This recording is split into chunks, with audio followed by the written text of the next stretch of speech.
Shalom, Bapak Ibu Saudara yang dikasihi Tuhan. Firman Tuhan kita pada hari ini diambil dari Injil Matius pasal yang ke-22. Bapak Ibu Saudara, kalau kita baca berita atau kalau kita diskusi dengan teman kantor, teman nongkrong, isu politik adalah isu yang sangat sering kita dengar, sangat sering kita bicarakan. Dan biasanya isu politik ini adalah isu yang cukup sering juga memecah belah kita, teman-teman kita, bahkan di antara kita di dalam gereja, di dalam tubuh Kristus. Ada orang yang sangat mendukung, sangat menghargai, sangat memuji negara ataupun tokoh-tokohnya.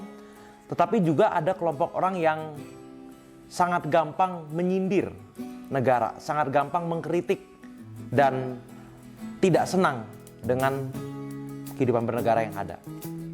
Nah, Bapak Ibu Saudara, menariknya, walaupun ini adalah isu yang mungkin kita jarang bahas secara teologi, secara kebenaran firman Tuhan, tapi ini adalah salah satu isu yang Yesus angkat di dalam kehidupan pelayanannya.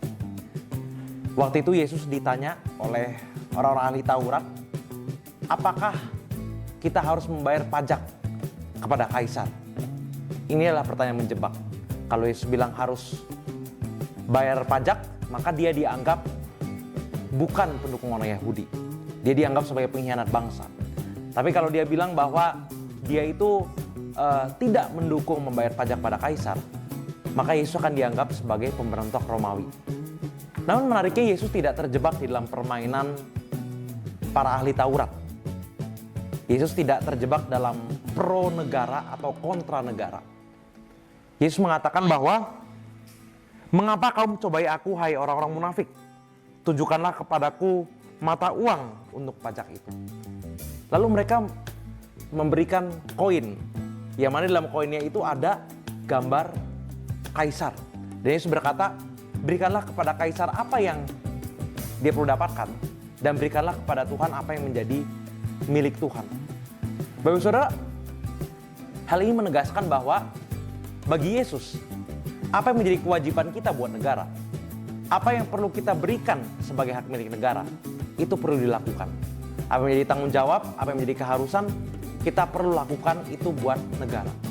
Tetapi ketika Yesus mengatakan, berikanlah milik Allah kepada Allah, Yesus mengajarkan bahwa yang layak untuk menerima pengabdian, pujian, penghormatan tertinggi adalah Tuhan Allah.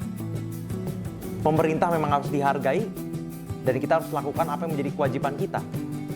Tetapi pujian, hormat, kemuliaan tertinggi hanya layak diterima oleh Tuhan Allah.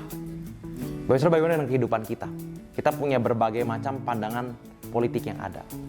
Tapi melalui renungan firman Tuhan yang singkat pada hari ini, baiklah kita belajar bahwa kita tidak perlu terlalu fanatik terhadap tokoh, terhadap partai, terhadap lembaga negara tertentu. Karena kita tahu yang adalah raja dan penguasa yang sejati adalah Tuhan Allah.